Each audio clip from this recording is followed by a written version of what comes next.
আসসালামু আলাইকুম ওয়া রাহমাতুল্লাহি ওয়া বারাকাতুহু। প্রিয় দাখিল ২০২৬ বর্ষের সকল শিক্ষার্থী বন্ধুরা, আশা করি তোমরা সবাই ভালো আছো, সুস্থ আছো। তো তোমরা অনেকেই চাচ্ছিলে ইসলামের ইতিহাস ক্লাস দেন ভাইয়া, ইসলামের ইতিহাস ক্লাস দেন। তো তোমাদের সেই ইসলামের ইতিহাস ক্লাস নিয়ে আজকে হাজির হয়েছি। ইসলামের ইতিহাসের ৩য় অধ্যায়ের আজকে যে গুরুত্বপূর্ণ বিষয়গুলো, অর্থাৎ তোমাদের দাখিল পরীক্ষার জন্য যে বিষয়গুলো গুরুত্বপূর্ণ, যে ঘটনাগুলো গুরুত্বপূর্ণ, সেগুলো আমি পয়েন্ট আকারে তোমাদেরকে সাজিয়ে দিয়েছি। তাহলে চলো তোমাদের কি কি ক্লাস দিয়েছি, কি কি টপিক দিয়েছি, সেই গুরুত্বপূর্ণ টপিকগুলো আমরা আজকে তোমাদের পড়বো। ইসলামের ইতিহাসের ৩য় অধ্যায়, অর্থাৎ ৩য় অধ্যায় কোনটা? ৩য় অধ্যায় যেটা হলো খোলাফায়ে রাশেদার যে অধ্যায়টা রয়েছে, ৪ খলিফার যে অধ্যায়টা রয়েছে, এই ৪ খলিফার অধ্যায়। আচ্ছা, তাহলে আমরা ক্লাসে চলে যাই। দেখো, ৩য় অধ্যায় খোলাফায়ে রাশিদিনের পরিচয় বৈশিষ্ট্য। খলিফা শব্দের অর্থ কি? অর্থাৎ খলিফা শব্দের অর্থ প্রতিনিধি। অর্থাৎ রাসূল সাল্লাল্লাহু আলাইহি ওয়াসাল্লামের ইন্তেকালের পর এই যে ইসলামী সাম্রাজ্য, এই ইসলামী সাম্রাজ্যের একজন নেতা দরকার। এই নেতা হিসেবে খলিফারা কি করেছে? রাসূল সাল্লাল্লাহু আলাইহি ওয়াসাল্লামের অনুপস্থিতিতে এই নেতা হিসেবে তারা কাজ করেছে। এই মুসলিম উম্মার যে শাসনটা, এই শাসনটা তারা কি করেছে? পরিচালনা করেছে। পবিত্র কোরআনের ভাষায় খলিফা শব্দের অর্থ প্রতিনিধি। ইসলামী পরিভাষায় মহানবী সাল্লাল্লাহু আলাইহি ওয়াসাল্লাম ইন্তেকালের পর মুসলিম উম্মার যে নেতা, সেই নেতাকে বলা হয় খলিফা বা প্রতিনিধি। খলিফা বা প্রতিনিধি। খুলাফায়ে রাশিদিন। আচ্ছা, খুলাফায়ে রাশিদিন কে কে ছিলেন? ৪ জন ছিলেন। হযরত আবু বকর, হযরত ওসমান, হযরত আলী আবু বকর রাদিয়াল্লাহু তাআলা আনহু, হযরত ওসমান রাদিয়াল্লাহু তাআলা আনহু, হযরত আলী রাদিয়াল্লাহু তাআলা আনহু, হযরত হযরত আবু বকর সিদ্দিক রাদিয়াল্লাহু তাআলা আনহু, হযরত ওসমান রাদিয়াল্লাহু তাআলা আনহু, আ হযরত আবু বকর সিদ্দিক রাদিয়াল্লাহু তাআলা আনহু, হযরত ওমর ফারুক রাদিয়াল্লাহু তাআলা আনহু, হযরত ওসমান রাদিয়াল্লাহু তাআলা আনহু, হযরত আলী রাদিয়াল্লাহু তাআলা আনহু। এই ৪ খলিফা শ্রেষ্ঠ খলিফা ছিলেন। তারা রাসূল সাল্লাল্লাহু আলাইহি ওয়াসাল্লামের পরে কি করেছিলেন? এই ইসলামী যে শাসন ছিলেন, এই ইসলামী শাসন কার্য পরিচালনা করেছিলেন। আচ্ছা, এরপরে ধারাবাহিকভাবে খেলাফতের যে শাসন কার্য, সেটা পরিচালনা হয়েছিল। আচ্ছা, এই খিলাফতের মেয়াদ ছিল কত বছর? ৩০ বছর। এই খেলাফতের মেয়াদ ছিল কত বছর? ৩০ বছর। ৩০ বছর। ৩৩২ থেকে ৬৩২ থেকে ৬৬১ পর্যন্ত এই খেলাফতের মেয়াদ ছিল। ৬৩২ থেকে ৬৬১ পর্যন্ত। আচ্ছা, তাহলে যে ৪ জন বিশিষ্ট যে ৪ জন বিশিষ্ট সাহাবী আল্লাহর নির্দেশিত পদ্ধতি অনুযায়ী এই শাসন কার্য পরিচালনা করেছে, তাদেরকে বলা হয় কি? খলিফা। এবং তাদের এই খলিফাদের শাসন কার্যকে বলা হয় কি? খেলাফত। খোলাফায়ে রাশিদিন বা সত্যপথগামী খলিফা বলা হয়। তারা হলেন কে? এই যে আবু বকর রাদিয়াল্লাহু তাআলা আনহু, ওমর রাদিয়াল্লাহু তাআলা আনহু, ওসমান রাদিয়াল্লাহু তাআলা আনহু, আলী রাদিয়াল্লাহু তাআলা আনহু। আচ্ছা, খলিফার প্রয়োজনীয় কিছু গুণাবলী রয়েছে, অর্থাৎ খলিফা হতে হলে কিছু প্রয়োজনীয় গুণাবলী থাকতে হবে ইবনে খালদুনের মতে। এই যে গুণাবলীগুলো দেখো, ন্যায়পরায়ণ হতে হবে, অর্থাৎ যে খলিফা সে ন্যায়পরায়ণ হতে হবে। সে কি হতে হবে?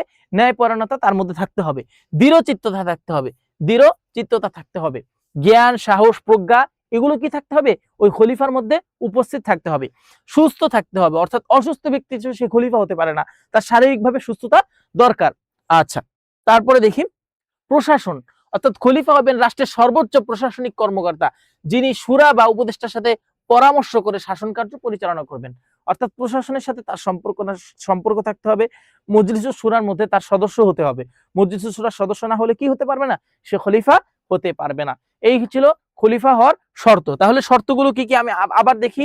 ন্যায়পরায়ণতা, দৃঢ়চিত্ততা, সুস্থতা ও প্রশাসন। এটা কি সমাজবিজ্ঞানী ইবনে খালদুন খলিফা নির্বাচনের কয়টি শর্ত নির্ধারণ করেছেন? 4টি শর্ত নির্ধারণ করেছেন। ন্যায়পরায়ণতা, দৃঢ়চিত্ততা, সুস্থতা, প্রশাসন, এই 4টি কি করে দিয়েছেন? শর্ত নির্ধারণ করে দিয়েছেন।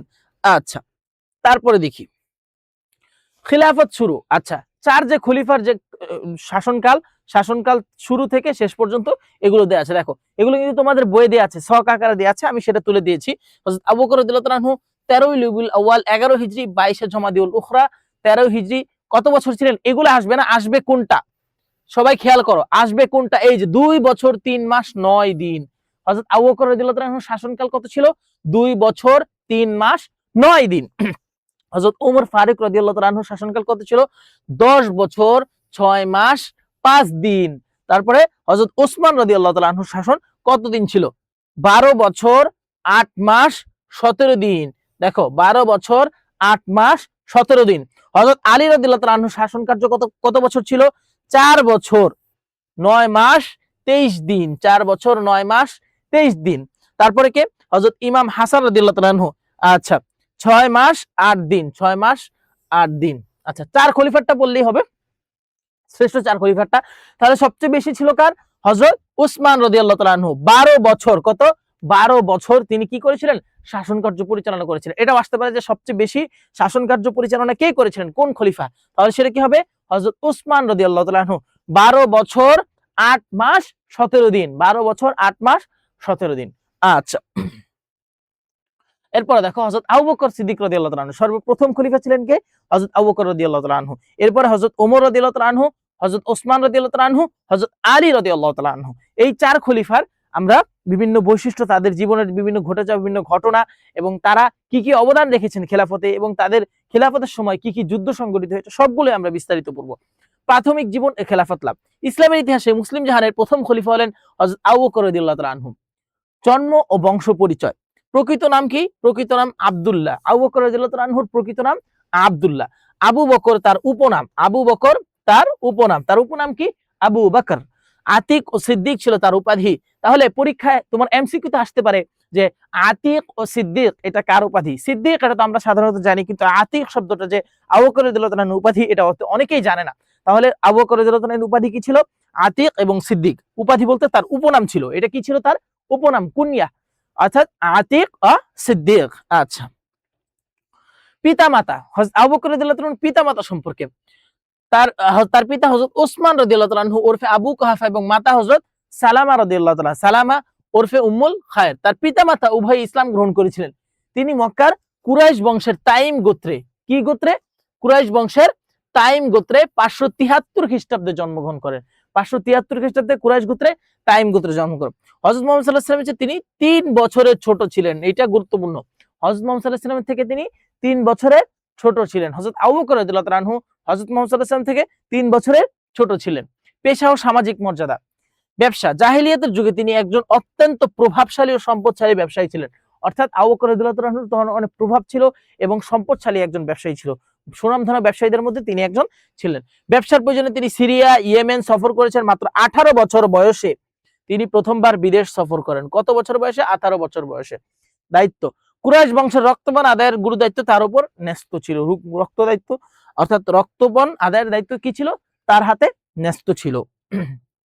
আচ্ছা, এরপরে দেখো স্বভাব চরিত্র। তিনি বাল্যকাল থেকেই উত্তম চরিত্রের অধিকারী ছিলেন এবং তিনি কি ছিলেন? গুণান্বিত ছিলেন, অনেক গুণে গুণান্বিত ছিলেন। এগুলোই মর্যাদা। আচ্ছা, এইটা খেয়াল করো, বয়স্ক পুরুষদের মধ্যে তিনিই ছিলেন সর্বপ্রথম মুসলমান। বয়স্ক পুরুষদের মধ্যে সর্বপ্রথম মুসলমান কে ছিলেন? হযরত আবু বকর রাদিয়াল্লাহু তাআলা আনহু বয়স্কদের মধ্যে সর্বপ্রথম মুসলমান ছিলেন। বয়স্কদের মধ্যে হযরত আবু বকর রাদিয়াল্লাহু তাআলা আনহু সর্বপ্রথম মুসলমান ছিলেন। আচ্ছা, খলিফা হওয়ার পর যা প্রধান সমস্যাগুলো, হযরত আবু বকর রাদিয়াল্লাহু তাআলা যখন খেলাফতের দায়িত্বভার গ্রহণ করে, অর্থাৎ রাসূল সাল্লাল্লাহু আলাইহি ওয়াসাল্লামের ইন্তেকালের পর অনেক বড় একটা গ্যাপ চলে যায়, অর্থাৎ রাসূলের ইন্তেকালের পর। এর পরবর্তীতে মজলিসের শূরা অনুযায়ী আবু বকর রাদিয়াল্লাহু তাআলা আনহু খেলাফতে অধিষ্ঠিত হন। এই যে সময়টাতে অনেকে রাসূল সাল্লাল্লাহু আলাইহি ওয়াসাল্লামের সময় ওইভাবে ইসলামের যে মূল ধারাটা সেটা আয়ত্ত করতে পারে নাই। তাদের অনেক গ্যাপ ছিল। পরবর্তীতে যখন রাসূল সাল্লাল্লাহু আলাইহি ওয়াসাল্লাম ইন্তেকাল করে তখন তারা কি করে? তাদের ধর্ম ত্যাগ করে এবং ভণ্ড নবীর উদ্ভাবন ঘটে এবং অনেক যাকাত অস্বীকারীর উদ্ভাবন ঘটে। এই যে ভণ্ড নবীর উদ্ভাবন, যাকাত অস্বীকারীদের উদ্ভাবন এবং যে সধর্মত্যাগী যারা, এই তাদের উদ্ভাবন, এই সবগুলোকেই কখন হয়েছিল? আবু বকর রাদিয়াল্লাহু তাআলা আনহুর শাসন আমলে। তখন আবু বকর রাদিয়াল্লাহু তাআলা আনহু এই সমস্যাগুলো কি করেছিল? সমস্যার সমাধান করেছিল। সমস্যাগুলো তিনি ফেস করেছিল এবং এগুলো সমাধান করেছিল। এই যে সমস্যাগুলোর মাধ্যমে যে যুদ্ধ সংঘটিত হয়েছে তাকে বলা হয় রিদ্দার যুদ্ধ। অর্থাৎ স্বধর্মত্যাগী, ভণ্ড নবী এবং যাকাত অস্বীকারীদের বিরুদ্ধে যে যুদ্ধ পরিচালনা করা হয়েছিল তাকে বলা হয় রিদ্দার যুদ্ধ। এখানেই বলেছে যে ভণ্ড নবীদের আবির্ভাব, স্বধর্মত্যাগীদের বিদ্রোহ, যাকাত অস্বীকারীদের গোলযোগ, এগুলো ছিল আবু বকর রাদিয়াল্লাহু তাআলা আনহুর শাসনামলে সমস্যা। এখান থেকে প্রশ্ন আসবে একটা না একটা প্রশ্ন এখান থেকে আসবে। রিদ্দা বা স্বধর্মত্যাগীদের যুদ্ধ, অর্থাৎ ইন্তেকালের পর মক্কা ও মদিনায় কিছু ব্যক্তি কি হয়েছে? তারা স্বধর্মত্যাগী, তাদের নিজেদের ধর্ম পরিত্যাগ করে তারা অন্য ধর্ম গ্রহণ করে এবং কি করে? কিছু ভণ্ড নবীর উদ্ভাবন ঘটে এবং কিছু যাকাত অস্বীকারীদের উদ্ভাবন ঘটে। খলিফা কি করেন? আবু বকর রাদিয়াল্লাহু অত্যন্ত দৃঢ়তার সাথে এই বিদ্রোহ দমনের সিদ্ধান্ত নেয়। এই দৃঢ়তার সম্বন্ধে বিদ্রোহ কি করে? মানে দমনের সিদ্ধান্ত নেয় এবং পরবর্তীতে যুদ্ধে অধিষ্ঠিত হয়, তাকে রিদ্দার যুদ্ধ নামকরণ করা হয়। রিদ্দার যুদ্ধের কারণ সমূহ দেখো, সৃজনশীলের জন্য এগুলো অনেক গুরুত্বপূর্ণ। ইসলাম প্রসারে বিঘ্ন। রাসূল সাল্লাল্লাহু আলাইহি ওয়াসাল্লাম ইন্তেকালের আগে আরবের অনেক গোত্র ইসলাম গ্রহণ করলেও তারা ইসলামের মূল শিক্ষা, যেটা বললাম যে ইসলামের মূল শিক্ষা তারা অর্জন করতে পারেনি, যার কারণে রাসূল সাল্লাল্লাহু আলাইহি ওয়াসাল্লাম ইন্তেকাল করার পরই তারা তাদের স্বধর্ম ত্যাগ করে ফেলে। জাকাত অস্বীকারীরা জাকাত অস্বীকার করে এবং ভণ্ড নবীরা তাদের উদ্ভব ঘটায়। এই কারণেই রিদ্দার যুদ্ধ, এগুলো কি রিদ্দার যুদ্ধের এক একটা পয়েন্ট। পরবর্তীতে কি, ফলে সুযোগ পায়নি বুঝে তারা বিদ্রোহ শুরু করে, ইসলামের পক্ষে, ইসলামের বিরুদ্ধে কি করে, বিদ্রোহ শুরু করে। যোগাযোগের অভাব, সে সময় যাতায়াত ব্যবস্থা ইসলামের প্রচারের অভাবে দূরবর্তী অঞ্চলে মানুষ মদিনার কেন্দ্রীয় শাসনের গুরুত্ব বুঝতে ব্যর্থ হয়েছিল। অর্থাৎ মদিনার কেন্দ্র থেকে যে ইসলাম পরিচালনা করা হয়েছিল সেইটা অনেক দূরবর্তী যারা ছিল তারা সেটা আয়ত্ত করতে পারেনি। এই কারণে তাদের একটা যোগাযোগের যে মানে কি বলে ব্যাঘাত ঘটেছিল, যোগাযোগের একটা ব্যাঘাত ঘটেছিল। এই একটা কারণ ছিল কি, এই রিদ্দার যুদ্ধের কারণ। আচ্ছা, মদিনার প্রধান অস্বীকার, মক্কার কুরাইশ বা অন্যান্য গোত্র মদিনার প্রধান ও রাজনৈতিক কর্তৃত্ব মেনে নিতে চায়নি, যা বিদ্রোহের অন্যতম কারণ ছিল। অর্থাৎ তারা এই মদিনার যে শাসন কার্য, রাসূল সাল্লাল্লাহু আলাইহি ওয়াসাল্লাম এসে যে মদিনায় একটা রাষ্ট্র প্রতিষ্ঠা করছে, এই মদিনার যে শাসন কার্য তারা এটার বিদ্রোহ করেছিল, তারা এই শাসন কার্য চায় না, এটাও একটা কারণ ছিল। আচ্ছা, এরপরে ব্যক্তিগত গোত্রীয় স্বার্থ, বিভিন্ন গোত্র তাদের স্বার্থ আদায়ের উদ্দেশ্যে তারা কি করে, তাদের ধর্ম ত্যাগ করে অন্য ধর্মে তারা চলে আসে। তারপরে স্বার্থগত তাদের বিভিন্ন ছিল, বিভিন্ন চুক্তি ও মৈত্রীর কারণে তারা কি করে, ধর্ম ত্যাগ করে তাদের বিদ্রোহ, ইসলামের বিরুদ্ধে বিদ্রোহ শুরু করে। নবুয়ত প্রাপ্তির আকাঙ্ক্ষা, আচ্ছা, অনেকে যে ভণ্ড নবীদের যে উদ্ভব করেছিল তারা চিন্তা করেছে যে আমি যদি এই সুযোগে আমি নিজেকে নবী বলে দাবি করি তাহলে আমার একটা স্টেজ তৈরি হবে, আমার একটা কি তৈরি হবে, মানুষের কাছে তার একটা পরিচিতি তৈরি হবে, সে এর মাধ্যমে অনেক সুনাম সুখ্যাতি অর্জন করতে পারবে। সেই অনুযায়ী সে কি করেছে, নিজেকে ভণ্ড নবী দাবি করেছে।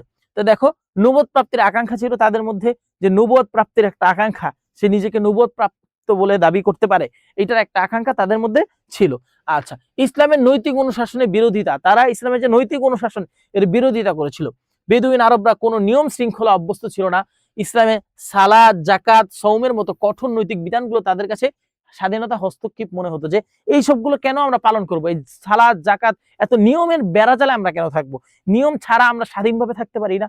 অর্থাৎ তারা চিন্তা করতো যে এই যে জাকাত দিচ্ছি, এই যে সালাত আদায় করছি, এই যে নামাজ পড়ছি, এগুলো আমাদের একটা নিয়মের বেড়াজালের মধ্যে আবদ্ধ করে রাখছে, সুতরাং এগুলোর বিরুদ্ধে আমরা কি করি, আন্দোলন করি। এইটাও রিদ্দার যুদ্ধের একটা অন্যতম কারণ। আচ্ছা, জাকাত প্রদান আসে, রিদ্দার যুদ্ধের অন্যতম প্রধান কারণ ছিল জাকাত প্রদানে অস্বীকারী। অর্থাৎ রাসূল সাল্লাল্লাহু আলাইহি ওয়াসাল্লাম ইন্তেকালের পরেই তারা চিন্তা করে যে আমরা কেন জাকাত দিব, আমাদের অর্থ কেন আমরা মানুষকে বিলাবো, এই যে একটা তাদের নিজেদের স্বার্থের জন্য তারা কি করে, জাকাত অস্বীকার করা শুরু করে। তখন আবু বকর রাদিয়াল্লাহু তাআলা আনহু সৈন্যবাহিনীর মাধ্যমে, যুদ্ধের মাধ্যমে যুদ্ধে অবতীর্ণ হওয়ার মাধ্যমে রিদ্দার যুদ্ধ সংগঠিত হয় এবং তাদেরকে কি করে, দমন করে ফেলে। আচ্ছা, অমুসলিম সম্প্রদায়ের চক্রান্ত এখানে কাজ করেছে, বিভিন্ন ইহুদি সম্প্রদায়, বিভিন্ন কুরাইশ গোত্রে বিভিন্ন যারা মুনাফিক ছিল, তারা এগুলো কি করে, এই যে এই চক্রান্ত করতে থাকে এই ইসলামের বিরুদ্ধে। বিচার বুদ্ধির অভাব, মরুভূমির প্রতিকূল পরিবেশে বেড়ে ওঠা বেদুইনদের মধ্যে অনেকের মাথায় বুদ্ধি ছিল না, তারা বুঝতো না, না বুঝে তারা এই কাজটা করেছে, অনেকে বুঝে করেছে, অনেকে না বুঝে করেছে, বিচার বুদ্ধির অভাব ছিল। এই ছিল কি রিদ্দার যুদ্ধের অন্যতম কারণ। আচ্ছা, রিদ্দার যুদ্ধের ফলাফল, এই যুদ্ধের ফলে আরবের বিভিন্ন জাতি গোত্র এলাকার আবার ইসলামের পতাকা তলে একত্রিত হয়। যখন এই যুদ্ধে আবু বকর রাদিয়াল্লাহু তাআলা আনহু কি করলেন, জয়লাভ করলেন, তখন ইসলামের একটা বিজয় নিশ্চিত হলো এবং চারদিক থেকে ইসলামের সুনাম সুখ্যাতি আসতে লাগলো এবং কি করলো, মানুষ দলে দলে ইসলাম গ্রহণ করতে লাগলো, স্থায়ী মর্যাদা লাভ হলো, মিথ্যা ধ্বংস হয়ে গেল। এই মিথ্যা নবুয়ত দাবিদার যারা ছিল তারা কি করলো, পরবর্তীতে তারা তারা কি করলো, ইসলামের বিরুদ্ধে গিয়ে বিজয় লাভ করতে চাইলো, কিন্তু তারা কি হলো, পরাজয় মেনে নিল। পরবর্তীতে ইসলামের একটা বিশাল বিজয় লাভ হলো এবং মিথ্যা পরাজয় হলো, সত্য বিজয় লাভ করলো এবং ইসলাম ধ্বংসের হাত থেকে রক্ষা পেয়ে স্থায়ী মর্যাদা লাভ করলো, ইমানি শক্তি বৃদ্ধি পেল। আরেকটা পয়েন্ট কি, ইমানি শক্তি বৃদ্ধি পেল। দেখো, এগুলো আমি পয়েন্ট আকারে সাজিয়ে দিয়েছি, বইয়ে কি পয়েন্ট আকারে দেয়া আছে, নাই, এগুলো আমি তোমাদেরকে পয়েন্ট আকারে সাজিয়ে দিয়েছি, যাতে পরীক্ষায় তোমরা পয়েন্ট আকারে সাজিয়ে লিখতে পারো। যত বেশি পয়েন্ট দিয়ে লিখবা তত বেশি মার্ক পাবা, তত বেশি দেখতে সুন্দর হবে। সৃজনশীল যত চমৎকার করে পয়েন্ট দিয়ে লিখতে পারবা তত বেশি মার্ক পাবা। পয়েন্ট অনেক ফ্যাক্ট, পয়েন্ট সৃজনশীল একটা ফ্যাক্ট, সুতরাং পয়েন্ট বাড়াইলে তোমার মার্ক বাড়বে, এটাই নিয়ম, পয়েন্ট বাড়াইলে তোমার মার্ক বাড়বে। দেখো, রাষ্ট্রের ভিত্তি সুদৃঢ় হয় পরবর্তীতে যখন এই রিদ্দার যুদ্ধে আবু বকর রাদিয়াল্লাহু তাআলা আনহু জয়লাভ করে। আচ্ছা, পারস্য রোমান সাম্রাজ্য আরবের অভ্যন্তরীণ বিশৃঙ্খলার সুযোগ নিয়ে পারস্য রোমানরা মুসলমানদের উত্ত্যক্ত করতে চেয়েছিল, কিন্তু বিদ্রোহ দমনের পর মুসলমানরা উল্টো তাদের সাম্রাজ্য দখলে নিতে সক্ষম হয়। চিন্তা করছে যে মুসলমানদের উপর তো চারদিক থেকে এই যে ভণ্ড নবীদের একটা উদ্ভাবন, জাকাত অস্বীকারী, এখন তার পারস্য সাম্রাজ্য থেকে কি করি আমরা, পারস্য যারা ছিল তারা তারা কিন্তু বিদ্রোহ দমনের পর মুসলমানরা উল্টো তাদের কি করে তাদেরকে দমায় ফেলতে চেয়েছিল মুসলমানদেরকে, কিন্তু তারা পারে নাই, বরং তারা কি করেছে পারস্য রোমান সাম্রাজ্য নিজেদের দখলে নিয়ে নিয়েছে। দেখো ভণ্ড নবীদের দমন সহ আবু বকর রাদিয়াল্লাহু তাআলা আনহু ভণ্ড নবীর দমনে 11টি মুসলিম সেনাদল বিভিন্ন অঞ্চলে প্রেরণ করেছিলেন। কোথায় কাকে প্রেরণ করেছিলেন সেটাও এখন। আসওয়াদ আনসি ও তুলাইহাকে দমন, দেখো আসওয়াদ আনসি ও তুলাইহাকে দমন, খলিফা প্রথমে ভণ্ড নবী আসওয়াদ আনসির সমর্থকদেরকে পরাজিত করেন, পরবর্তীতে হযরত খালিদ বিন ওয়ালিদ রাদিয়াল্লাহু তাআলা আনহুকে তুলাইহা ও তার গোত্র দমনের জন্য পাঠানো হয়। তাহলে কাকে, আসাদ আনসি ও তুলাইহাকে দমন করার জন্য কাকে পাঠানো হয়? খালিদ বিন ওয়ালিদকে। আসাদ আনসি ও তুলাইহাকে দমন করার জন্য খালিদ বিন ওয়ালিদকে পাঠানো হয়। তুলাইহা পরাজিত হয়ে সিরিয়ায় পালিয়ে যায় এবং পরবর্তীতে ইসলাম গ্রহণ করে। তাহলে কে পরবর্তীতে ইসলাম গ্রহণ করে? এই যে তুলাইহা, কে ইসলাম গ্রহণ করে? এই তুলাইহা পরবর্তীতে সিরিয়ায় পালিয়ে গিয়ে ইসলাম গ্রহণ করে। মুসাইলামা ও সাজাহকে দমন, ভণ্ড নবীদের মধ্যে সবচেয়ে শক্তিশালী ছিল মুসাইলামাতুল কাযযাব। তাহলে ভণ্ড নবীদের মধ্যে সবচেয়ে শক্তিশালী ছিল কেন? কারণ তারা আবু হানিফ গোত্রে গিয়ে তারা কি করে, একসাথে 40,000 লোক তাদের অনুসারী ছিল, তারা মুসলিমদের বিরুদ্ধে যুদ্ধে অবতীর্ণ হয়, একসাথে 40,000 লোক। এখানে দেখো আরেক ভণ্ড নবী সাজা একত্রে জোট গঠন করে ইসলাম ধ্বংসের চক্রান্ত করছিল। তাহলে কত হাজার? 40,000 লোক মিলে তারা ইসলামের বিপক্ষে যুদ্ধে অংশগ্রহণ করেছিল, এই মুসাইলামা ও সাজা। এই জন্য তারা শক্তিশালী ছিল। ইয়ামামার যুদ্ধ, পরবর্তীতে একটা যুদ্ধ হয় এই তাদের মধ্যে, এই মুসলিমদের মধ্যে আর এই সাজার যে দলটা ছিল এই বাহিনীদের মধ্যে। এই যুদ্ধে 70 জন শহীদ, 70 জন হাফেজে কোরআন শাহাদাত বরণ করে, এবং এইটা নিয়ে পরবর্তীতে কোরআনের একটা তখন তারা চিন্তিত ছিল যে কোরআন কি নিশ্চিন্ত হয়ে যাবে, না, পরবর্তীতে কোরআন সংকলনের কাজ শুরু হয়। দেখো মুসাইলামের বিরুদ্ধে হযরত খালিদ বিন ওয়ালিদ রাদিয়াল্লাহু আনহু রাহমাতুল্লাহ আলাইহি ইয়ামামার যুদ্ধ পরিচালনা করে। এটি ছিল ইসলামের ইতিহাসের অন্যতম রক্তক্ষয়ী যুদ্ধ। ঐতিহাসিক তাবারি মতে এই যুদ্ধে মুসাইলামা নিহত হয় এবং প্রায় 10,000 ধর্মত্যাগী সৈন্য মারা যায়। তাহলে এই যে ইয়ামামার যুদ্ধ, এতে কত হাজার ধর্মত্যাগী মারা যায়? 10,000 ধর্মত্যাগী মারা যায়। এতে ওমর রাদিয়াল্লাহু তাআলা আনহু আশঙ্কা করে, আচ্ছা ইয়ামামার যুদ্ধে প্রায় 70 জন, এই যে বললাম 70 জন হাফেজে কোরআন শাহাদাত বরণ করে, এবং ওমর রাদিয়াল্লাহু তাআলা আনহু আশঙ্কা করে যে এইভাবে হাফেজরা শহীদ হতে থাকলে পবিত্র কোরআন বিলুপ্ত হয়ে যাওয়ার সম্ভাবনা হতে পারে। তখন ওমর রাদিয়াল্লাহু তাআলা আনহু কি করেন? পরামর্শে কোরআন সংকলনের কাজ শুরু হয়, এবং খলিফা আবু বকর রাদিয়াল্লাহু তাআলা আনহু পবিত্র কোরআনকে একত্র গ্রন্থ করে আকারে সংকলন করার উদ্যোগ নেয়। ওই ইয়ামামার যুদ্ধে যখন 70 জন শাহাদাত বরণ করে, এরপর থেকে কোরআন সংকলনের কাজ শুরু হয়। আচ্ছা,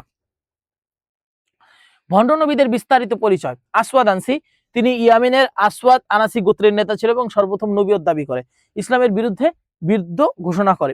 আচ্ছা, এগুলো তোমরা নিজেরা পড়ে নিবা। মুসাইলামাতুল কাযযাবের তো বললামই, তিনি আরবের ইয়ামামা বনু হানিফা গোত্রের লোক ছিল। তিনি নিজেকে দাবি করে তিনি কোরআন ও নামাজের বিকল্প ব্যবস্থা চালুর অপচেষ্টা করে। মহানবী সাল্লাল্লাহু আলাইহি সাল্লামকে তিনি চিঠি লিখে জানান যে আরব উপদ্বীপের অর্ধেক শাসনভার তার হওয়া উচিত। এটা তিনি চিঠি লিখে জানান। 633 খ্রিস্টাব্দে গঠিত অন্য রক্তক্ষয়ী যুদ্ধে সে কি করে? মুসাইলামাতুল কাযযাব সে নিহত হন। তিনি হযরত খালিদ বিন ওয়ালিদের বাহিনীর হাতে নিহত হন, এবং এই যুদ্ধে বহু হাফেজে কোরআন সাহাবী কি করে? শাহাদাত বরণ করে। তোলাইহা তো পরবর্তীতে কি হয়? সিরিয়ায় পালিয়ে গিয়ে ইসলাম গ্রহণ করে। কি করে? ইসলাম গ্রহণ করে। সাজা ছিল কি? ভণ্ড নবীদের অনেক মধ্যে একজন নারী, তিনি বনু ইয়ারবু গোত্রের খ্রিস্টান নারী ছিলেন। তিনি কি করেন? মুসাইলামাতুল কাযযাব, আচ্ছা, পরবর্তীতে আরেক ভণ্ড নবী মুসাইলামার সাথে তিনি করেন জোট করার পর 40,000 বাহিনী নিয়ে মুসলিমদের বিরুদ্ধে কি হয়? অবতীর্ণ হয়। এই যে এখানে দেয়া আছে, আচ্ছা এখানে দেয়া নেই, 40,000 বাহিনী নিয়ে পরবর্তীতে কি হয়? অবতীর্ণ হয়। বিদ্রোহ দমনে সেনাবাহিনী বিভক্তিকরণ, দেখো বিদ্রোহ দমনে কোথায় কোথায় সেনাবাহিনী পাঠিয়েছে? এই যে সেনাবাহিনী বিন্যাস করেছে, সেনাবাহিনী নিয়োগ দিয়েছে। বিদ্রোহীদের দমনের উদ্দেশ্যে সমগ্র মুসলিম বাহিনীকে 11টি ভাগে বিভক্ত করে। প্রতিটি বিভাগের জন্য তিনি একজন করে দক্ষ সেনাপতি নিযুক্ত করে। প্রতিটি বিভাগের জন্য আলাদা একজন করে কি করে? দক্ষ সেনাপতি নিযুক্ত করে। এই যে এখানে নাম দেয়া আছে। আচ্ছা, মদিনা রক্ষাকে সুরক্ষিত রাখতে খলিফা একটি শক্তিশালী বাহিনীকে নিজের কাছে দেয়। 11 জন সেনাপতি কে ছিল? হযরত খালিদ বিন ওয়ালিদ রাদিয়াল্লাহু তাআলা আনহু তুলাইহা ও পরে মালিক নুয়াইরার বিরুদ্ধে কি করে? যুদ্ধে অবতীর্ণ হয়। ইকরামা ইবনে আবু জাহেল, তিনি কাদের বিরুদ্ধে? ভণ্ড নবী মুসাইলামার বিরুদ্ধে। মুহাজির বিন আবি উমাইয়া, তিনি আসওয়াদ আনাসির সমর্থকদের বিরুদ্ধে পরে হারমা উঠে। খলিফা আবু বকর রাদিয়াল্লাহু তাআলা আনহু তিনি আমর ইবনুল আসকে আরব ও সিরিয়া সীমান্তে ও হাবিসের বিরুদ্ধে। তারপর দেখো খালিদ ইবনে সাঈদ তিনি কি সিরিয়া সীমান্তে স্থানীয় গোত্রগুলো দমনে, সিরিয়ার সীমান্তে যে স্থানীয় গোত্রগুলো ছিল এই গোত্রগুলোর বিরুদ্ধে তিনি কি করেছে, যুদ্ধ করেছে খালিদ ইবনে সাঈদ। আচ্ছা, আলা ইবনে হাজরামি বাহরাইনের বিরুদ্ধে বিদ্রোহ করেছে সে। সুয়াইব ইবনে মাফরান তিনি কি করেছেন, মাকরান ইয়েমেনের বিরুদ্ধে বিদ্রোহীদের কি করেছেন, দমন করেছেন। আফরাজা ইবনে হারসাম তিনি রাদিয়াল্লাহু তাআলা আনহু তিনি কি করেছেন, মাহরায় বিদ্রোহীদের দমন করেছে। হুজাইফা ইবনে মুহসিন ওমান অঞ্চলে বিদ্রোহীদের দমন করেছেন।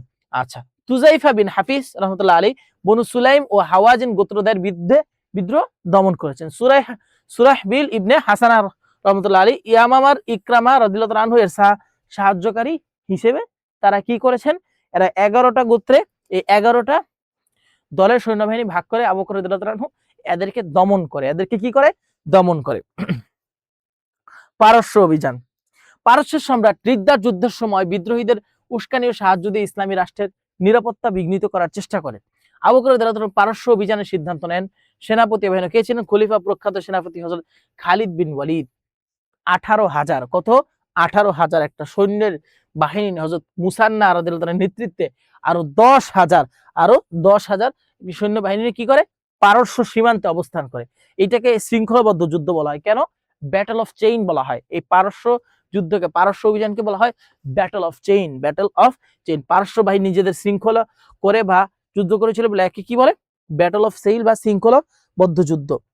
জাতুস সালাসিল বলা হয়, শৃঙ্খলাবদ্ধ বা জাতুস সালাসিল, জাতুস সালাসিল, জাতুস সালাসিল। আচ্ছা, হাফির নামক স্থানে সেনাপতি খালিদ রাদিয়াল্লাহু তাআলা আনহু এর কাছে পারস্য বাহিনী শোচনীয়ভাবে পরাজিত হয়। তাহলে কোন জায়গায় পরাজিত হয়, হাফির নামক স্থানে খালিদ বিন ওয়ালিদের কাছে সেনাবাহিনীরা কি হয়, পরাদুস্ত হয়, পরাজিত হয়। আচ্ছা, এরপরে দেখো সিরিয়া অভিযান। পরবর্তীতে সিরিয়া মহানবী সাল্লাল্লাহু আলাইহি ওয়াসাল্লাম জীবিত থাকা অবস্থায় রোম সম্রাট হিরাক্লিয়াস ইসলামী রাষ্ট্রের বিরুদ্ধে অনেক কুচক্রি করত, কিন্তু পরবর্তীতে তারা কি করে নাই, এটা তাদের বিরুদ্ধে তাদের কাছে রাখতে পারে নাই, মুসলিমরা সেটা দখলই নিয়ে নিয়েছে সিরিয়া। আচ্ছা, বাহিনী বিভাজন। খলিফা ইসলামী বাহিনীকে 4টি ভাগে বিভক্ত করে সিরিয়ার ভিন্ন ভিন্ন অঞ্চলে প্রেরণ করে। আমর ইবনুল আসকে প্রেরণ করে কোথায়, ফিলিস্তিন অঞ্চলে প্রেরিত প্রথম অংশ। আবু উবাইদাকে হোমস অঞ্চলের নেতৃত্বে ছিলেন। হযরত ইয়াজিদ ইবনে আবু সুফিয়ানকে তিনি দামেস্ক অঞ্চলে প্রেরিত। হযরত সোহাইবিল ইবনে হাসানাকে জর্ডান অভিমুখী চতুর্থ অংশের নেতৃত্বে কি করেন, পাঠান। আচ্ছা, সিরিয়া ও ফিলিস্তিন বিজয়, এটা তো বললাম। হযরত আবু বকরের খিলাফতকালে মুসলিম বাহিনী সিরিয়া বিভিন্ন গুরুত্বপূর্ণ শহর আজদাইন, বসরা এবং ফিলিস্তিনে বিজয় লাভ করে। এখানে দেখো মুসলমানদের সংখ্যা ছিল 80,000 এই যুদ্ধে। কত হাজার, 80,000 এই সিরিয়া ও ফিলিস্তিনের বিজয়। এবং মুসলিম বাহিনী দামেস্ক অবরোধ করে সিরিয়া দখল করে। এই দেখো, আর রোমানদের ছিল 2,40,000, মাত্র মুসলিমদের 80,000 আর তাদের ছিল 2,40,000 এই সিরিয়া ও ফিলিস্তিন বিজয়। এরপরে কি, হযরত আবু বকর রাদিয়াল্লাহু তাআলা আনহুর ইন্তেকাল, তিনি অসুস্থ হয়ে পড়েন। খলিফা নির্বাচনের শেষ সময় তিনি সাহাবীদের সাথে পরামর্শ করে হযরত ওমর রাদিয়াল্লাহু তাআলা আনহু কি করেন, তিনি তার খিলাফতের দায়িত্ব অর্পিত করে যান। এবং তিনি হযরত কত 13 হিজরি 21 জমাদিল সানি সোমবার সন্ধ্যায় কত বছর বয়সে, 63 বছর বয়সে তিনি ইন্তেকাল করেন। দাফন হযরত আয়েশা রাদিয়াল্লাহু তাআলা আনহার হুজরার মহানবী সাল্লাল্লাহু আলাইহি ওয়াসাল্লামের পাশেই তাকে সমাহিত করা হয়। হযরত আয়েশা রাদিয়াল্লাহু তাআলার পাশেই তাকে কি করা হয়, সমাহিত করা হয়। আচ্ছা, দেখো আরেকটা জিনিস, তার খিলাফত ছিল কত, 2 বছর 3 মাস 11 দিন, 2 বছর 3 মাস 11 দিন। এগুলা ইম্পর্টেন্ট। ইসলামের ত্রাণকর্তা, দেখো ত্রাণকর্তা কেন বলা হয় তাকে, তিনি এমন একটা সময়ে সেই ইসলামের হাল ধরেছেন যখন চারদিক থেকে ভণ্ড নবীদের উদ্ভব, স্বধর্মত্যাগী, তারপরে হলো কি এই যে তোমার স্বধর্মত্যাগী ভণ্ড নবীদের উদ্ভব এবং জাকাত অস্বীকারী, এই সবগুলো তিনি কি করেছেন, এক হাতে দমন করেছেন। এই জন্য তাকে ইসলামের ত্রাণকর্তা বলা হয়। এই জন্য ইসলামের ত্রাণকর্তা, তিনি এক সংকটময় মুহূর্তে, অত্যন্ত সংকটময় মুহূর্তে খিলাফতের দায়িত্ব গ্রহণ করেছিলেন, বিধায় তাকে কি বলা হয়, ত্রাণকর্তা বলা হয়। ইসলামের ত্রাণকর্তা কেন বলা হয়, এটা ভেরি ভেরি ইম্পর্টেন্ট, পরীক্ষায় আসতে পারে। সিদ্দিক উপাধি কখন দিয়েছিলেন, কারণ রাসূল সাল্লাল্লাহু আলাইহি ওয়াসাল্লাম যখন মেরাজ থেকে ফিরে আসছিলেন এবং তিনি সেটা সরাসরি বিশ্বাস করে ফেলেছিলেন, তিনি কি সবার প্রথম তিনি কোনো কথা ছাড়াই বিশ্বাস করাতে তাকে সিদ্দিক উপাধি দেওয়া হয়। রাসূল সাল্লাল্লাহু আলাইহি ওয়াসাল্লাম মেরাজের ঘটনা বলি বিশ্বাস করায়। আচ্ছা, আর বয়স্ক পুরুষদের মধ্যে তিনি সর্বপ্রথম ইসলাম গ্রহণ করে। এগুলো তো বলেছি। এরপর হযরত ওমর রাদিয়াল্লাহু তাআলা আনহু খিলাফত কাল কত 634 থেকে 644 খ্রিস্টাব্দ। মক্কার কুরাইশ বংশের আদি গোত্রে জন্মগ্রহণ করেন। পিতার নাম খাত্তাব এবং মাতার নাম হাতামা। উপাধি না কি ছিল? ফারুক। ওমর রাদিয়াল্লাহু তাআলার উপাধি ছিল ফারুক, সত্য মিথ্যার পার্থক্যকারী। ডাকনাম ছিল আবু হাফস। নবম পুরুষ কাবিগে তার বংশধর। আচ্ছা, এটা লাগবে না। সাহসী পদকে ফারুক উপাধি, রাসূল সাল্লাল্লাহু আলাইহি ওয়াসাল্লাম তাকে ফারুক বা সত্য মিথ্যার পার্থক্যকারী বলে, যেটা বললাম। সময়কাল কত ছিল? তিনি 10 বছর কিন্তু তার খিলাফত কাল পরিচালনা করেছেন। আচ্ছা, মদিনায় সর্বপ্রথম তিনি আজানের ব্যবস্থা করেন। এই যে মদিনায় সর্বপ্রথম আজান ব্যবস্থার প্রস্তাব তিনিই করেছিলেন, যা পরবর্তীতে ওহী দ্বারা অনুমোদিত। তাহলে মদিনায় সর্বপ্রথম আজানের ব্যবস্থা করে কে? হযরত ওমর রাদিয়াল্লাহু তাআলা আনহু। মদিনায় সর্বপ্রথম আজানের ব্যবস্থা করে। আজান। রাজ্য বিস্তার মাত্র 10 বছরের শাসনামলে, মাত্র কত বছর? 10 বছরের শাসনামলে তিনি তৎকালীন বিশ্বের 2 পরাশক্তি পারস্য বাইজেন্টাইন নিজের অধীনে নিয়ে আসে, মুসলিম সাম্রাজ্যের অন্তর্ভুক্ত করে। মুসলিম সাম্রাজ্যের কি করে? পারস্য বাইজেন্টাইন ওমর রাদিয়াল্লাহু আনহু শাসনামলে মুসলিমদের অন্তর্ভুক্ত হয়। পারস্য বিজয়ের কারণসমূহ। শত্রুতা ও ঈর্ষা। পারস্যবাদী মুসলমানদের উন্নতি ও ইসলামের সমৃদ্ধি সহ্য করে। মুসলিম দূতকে অপমান করেছিল তারা। এই যে মুসলিম দূতকে পারস্য সম্রাট দ্বিতীয় খসরু পারভেজ অপমান করেছিল, যা যুদ্ধের একটি বড় কারণ হয়ে দাঁড়ায়। মুসলিম দূতকে তারা অপমান করার কারণে এই পারস্যের যে বিজয়, এটা পরবর্তীতে মুসলিমদের দ্বারা সংগঠিত হয়। বিদ্রোহীদের সহায়তা করছিল। ওই যে রিদ্দার যুদ্ধে যারা বিদ্রোহ করেছিল তাদেরকে এই পারস্যবাসী কি করেছিল? সহায়তা করেছিল।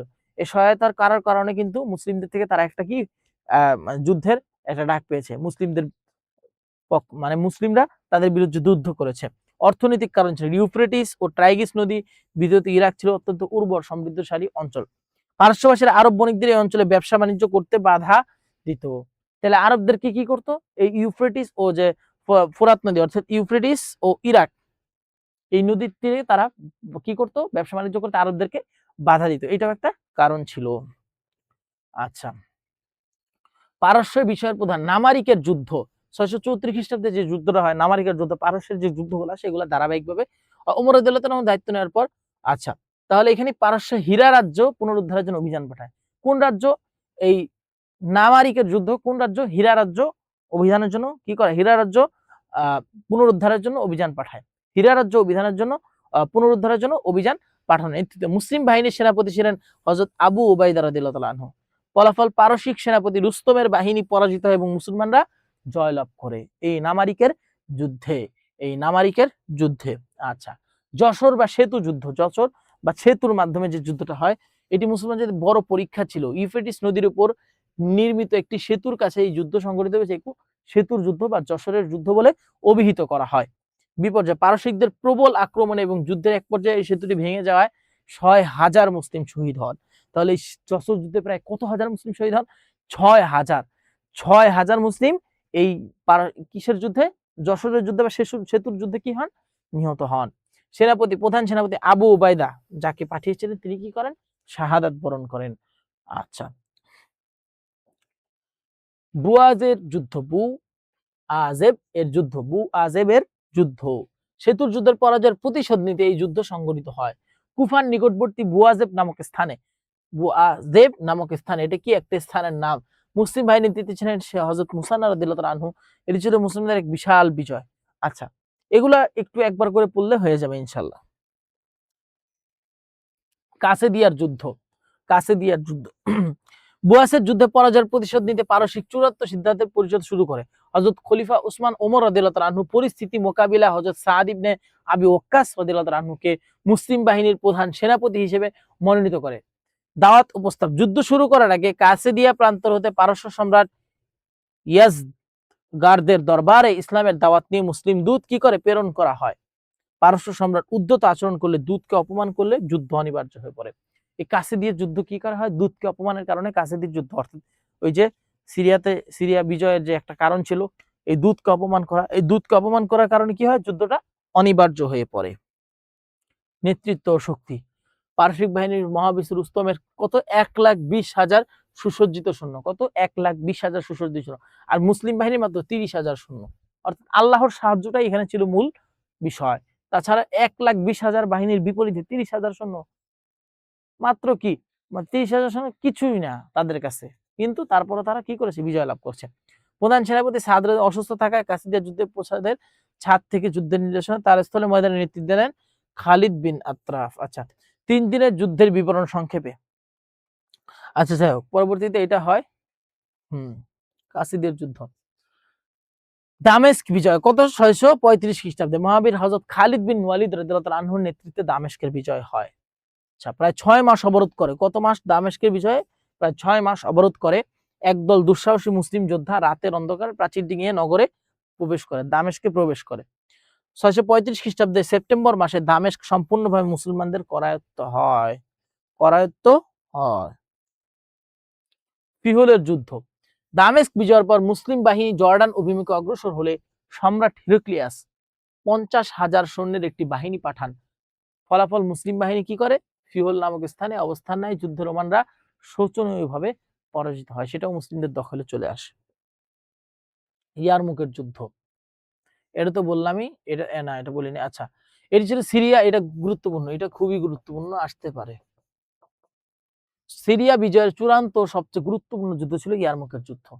সম্রাট হিরাক্লিয়াস মুসলমানদের বিরুদ্ধে 2,40,000 সৈন্যের এক বিশাল বাহিনী গঠন করে। এক বিপরীতে মুসলমানদের মাত্র 36,000 ছিল। 2,40,000 বিপরীতে কত ছিল? 36,000 ছিল। মুসলিম বাহিনীর নেতৃত্বে ছিলেন হযরত খালিদ বিন ওয়ালিদ রাদিয়াল্লাহু তাআলা। তাহলে ইয়ারমুকের যুদ্ধে কে ছিলেন?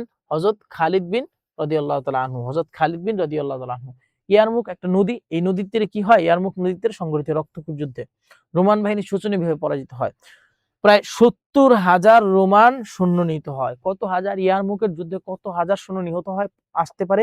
ইয়ারমুকের যুদ্ধে 70,000 সৈন্য নিহত হয়। 70,000 সৈন্য নিহত হয়।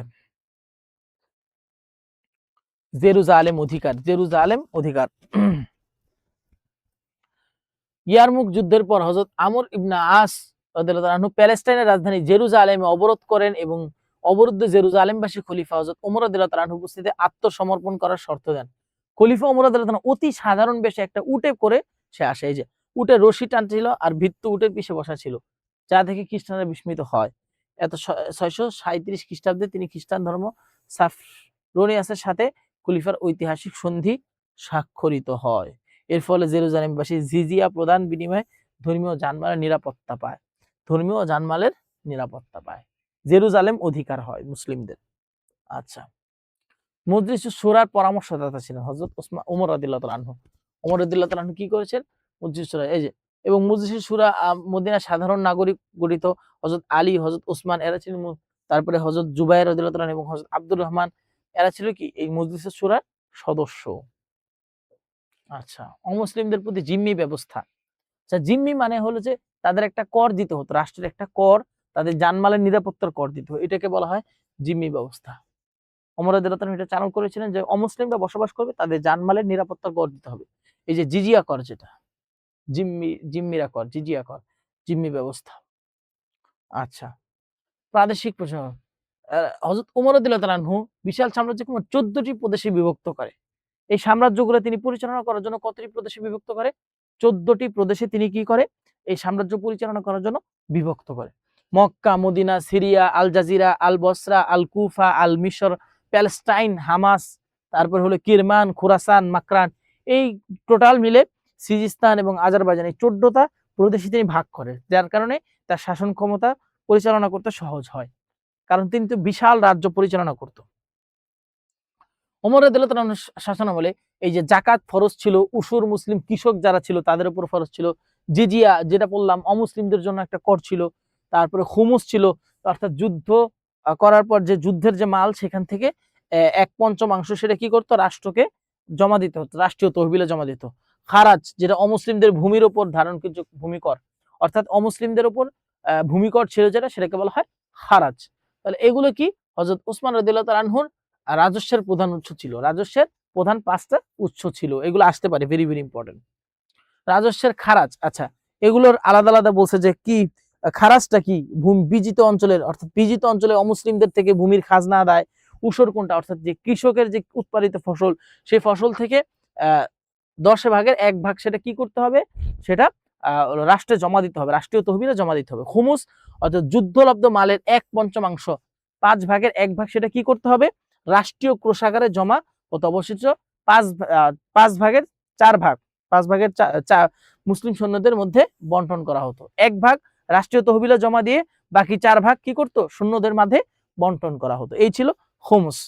আচ্ছা, আলফাই, দখলচ্যুত বা উত্তরাধিকারী সম্পত্তি থেকে অর্জিত আয়কে বলা হতো আলফাই।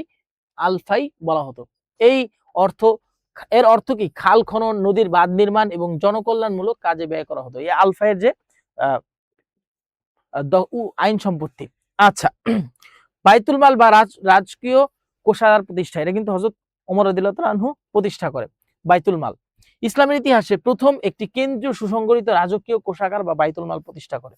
তাহলে বাইতুল মাল প্রতিষ্ঠা করে কে? হযরত ওমর রাদিয়াল্লাহু তাআলা আনহু। আচ্ছা, দেওয়ানি বিভাগ ও আদমশুমারি, রাজস্ব সুষ্ঠুভাবে বন্টনের জন্য তিনি কি করেন, দেওয়ান নামে একটি পৃথক বিভাগ প্রতিষ্ঠা করেন। আলাদা একটি বিভাগই ছিল রাজস্ব এর যে সুষ্ঠুভাবে বন্টনের জন্য। জাতীয় অর্থের সুষম বন্টনের লক্ষ্যে তিনি আরবের সর্বপ্রথম আদমশুমারি বা লোক গণনার প্রথা চালু করেন। সর্বপ্রথম তিনি কিন্তু আদমশুমারি বা লোক গণনার প্রথা চালু করে কে? হযরত ওমর রাদিয়াল্লাহু তাআলা আনহু। তাহলে আদমশুমারি বা লোক গণনা প্রথা চালু হয় কখন? হযরত ওমর রাদিয়াল্লাহু তাআলা আনহুর শাসনামলে। হযরত ওমর রাদিয়াল্লাহু তাআলা আনহুর শাসনামলে। এরপর কি? হযরত উসমান রাদিয়াল্লাহু তাআলা আনহু।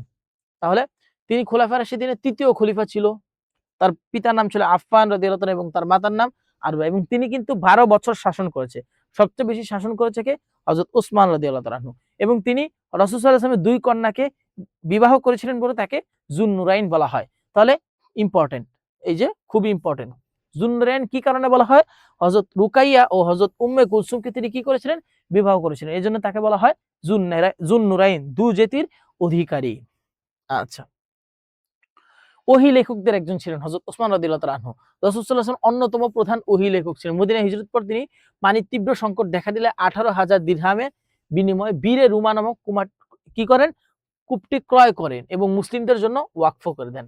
এই যে বীরে রুমা যে একটা কূপ ছিল, এই কূপটিকে ক্রয় করেন হযরত ওসমান রাদিয়াল্লাহু তাআলা আনহু। ওসমান রাদিয়াল্লাহু তাআলা ক্রয় করে সেটা মুসলিমদের জন্য ওয়াকফ করে দেয়। আচ্ছা, যুদ্ধে অংশগ্রহণ, আচ্ছা এগুলো পড়ে নিবা, যুদ্ধে অংশগ্রহণ এগুলো টোটাল দেয়া আছে। আচ্ছা, হুদাইবিয়া সন্ধির সময় কিন্তু হযরত ওসমান রাদিয়াল্লাহু তাআলা আনহুকে কুরাইশদের নিকট দূত হিসেবে প্রেরণ করা হয়।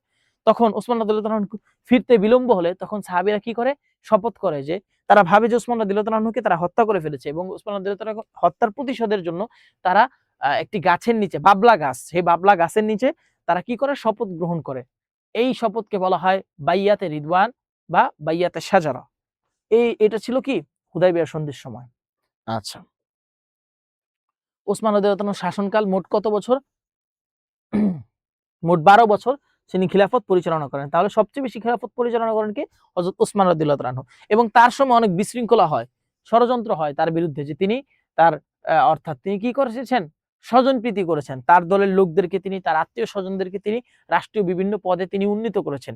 এই বিষয় নিয়ে তার বিরুদ্ধে বিভিন্ন ধরনের ষড়যন্ত্র হয় এবং রাষ্ট্রীয় বিভিন্ন জমি চাষাবাদ করেছেন নিজের জন্য এবং রাষ্ট্রীয় বিভিন্ন কোষাগার তিনি পরিবারের জন্য, নিজের জন্য ব্যবহার করেছেন। এগুলো বিভিন্ন ধরনের অভিযোগ তার বিরুদ্ধে উঠে। তাহলে ওসমান রাদিয়াল্লাহু তাআলা আনহু আনীত অভিযোগগুলো কিন্তু পরীক্ষার জন্য খুবই, খুবই ইম্পর্টেন্ট।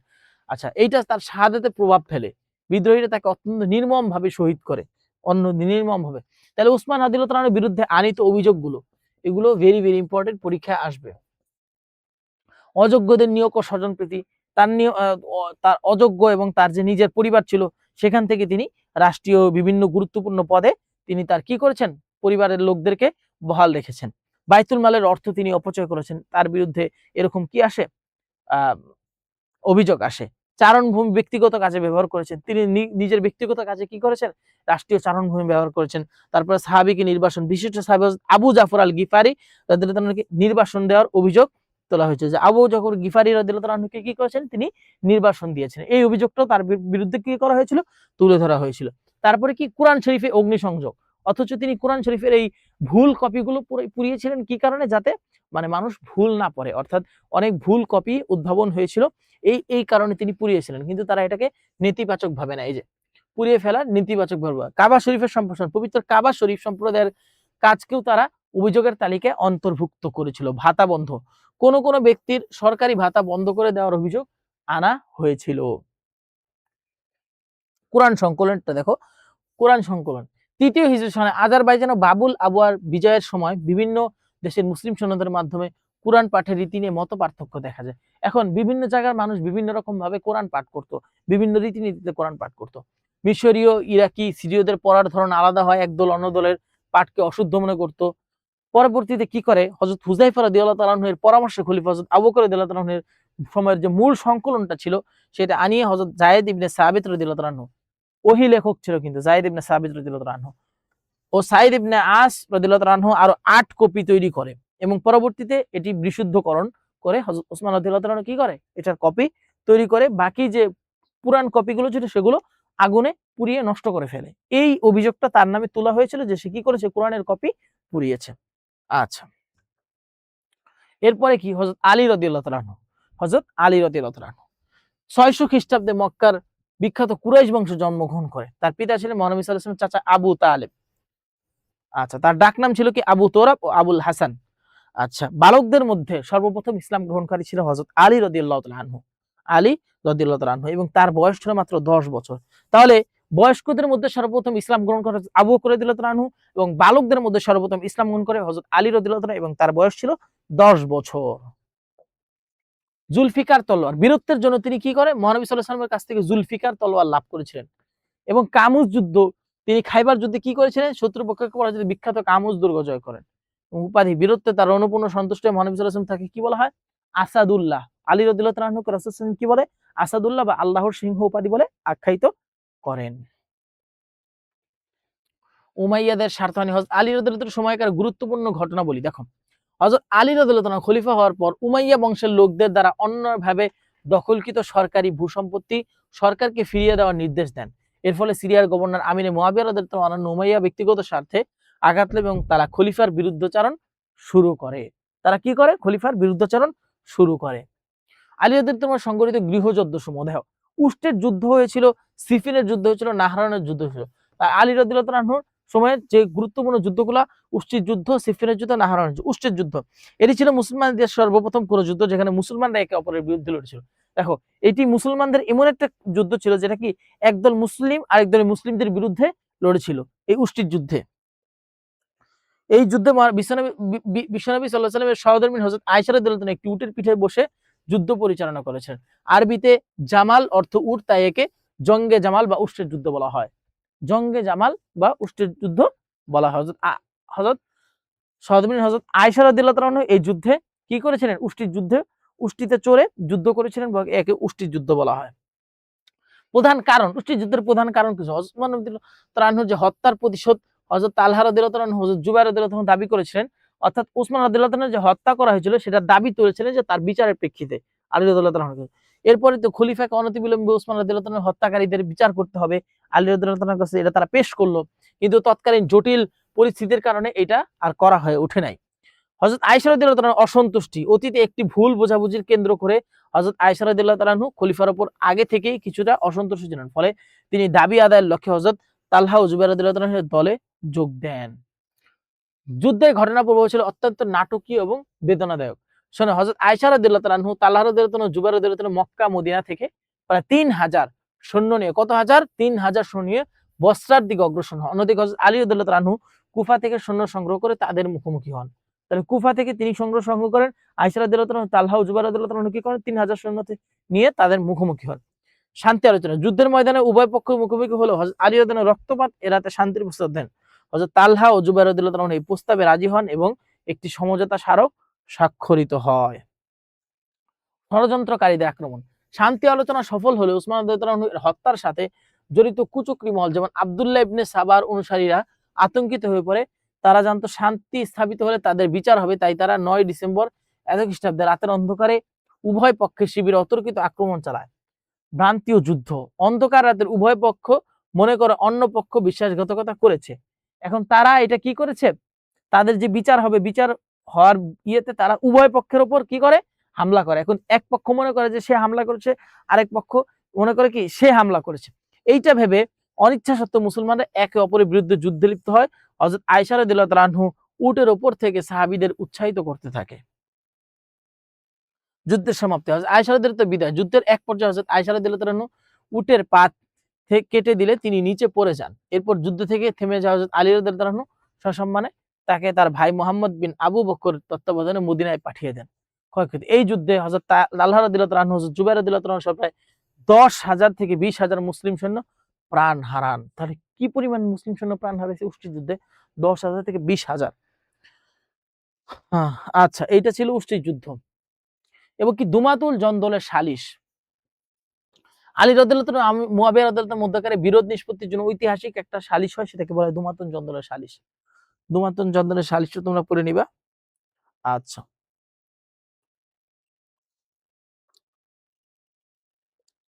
এই ছিল তোমাদের টোটাল যে দ্বিতীয় অধ্যায় যে টপিকগুলা। ইনশাআল্লাহ আমি যেগুলো তুলে দিয়েছি এখান থেকে যদি তুমি পড়ো, হুবহু এখান থেকে কমন চলে আসবে ইনশাআল্লাহ। তাহলে হযরত আবু বকর রাদিয়াল্লাহু তাআলা আনহুর বিরুদ্ধে যে রিদ্দার যুদ্ধ, এটা পড়বা। ভণ্ড নবীর দমনটা পড়বা। তারপরে হযরত উমর রাদিয়াল্লাহু তাআলা আনহুর যে পারস্য বিজয়, তারপরে তোমার যে যুদ্ধগুলো, ইয়ারমুকের যুদ্ধ, তারপরে সিরিয়া বিজয়, এগুলো পড়বা উমর রাদিয়াল্লাহু তাআলা আনহু। তারপরে তোমার কি বলে রাষ্ট্রীয় যে ব্যবস্থাগুলা, এগুলা পড়বা। উসর চালু করেছে, জাকাত ব্যবস্থা চালু করেছে, তারপরে দেওয়ানুল আম, দেওয়ানুল খাস, এগুলা পড়বা। হযরত উসমান রাদিয়াল্লাহু তাআলা আনহু কোনগুলা পড়বা? ওই যে তার বিরুদ্ধে যে আনিত অভিযোগগুলা, এগুলা পড়বা। তারপরে কোরআন সংকলনের ব্যাপারে পড়বা। হযরত আলী রাদিয়াল্লাহু তাআলা আনহুর ঘটনাসমূহের মধ্যে কোনটা পড়বা? উষ্টির যুদ্ধ পড়বা, সিফফিনের যুদ্ধ পড়বা। এগুলো পড়লে ইনশাআল্লাহ এখান থেকেই তোমরা কমন পেয়ে যাবে। তো আজকের মতো এখানেই ক্লাস শেষ। সবাই ভালো থাকো, সুস্থ থাকো। দেখা হবে আরো কোনো একটি ক্লাসে। আসসালামু আলাইকুম ওয়া রাহমাতুল্লাহি ওয়া বারাকাতুহু।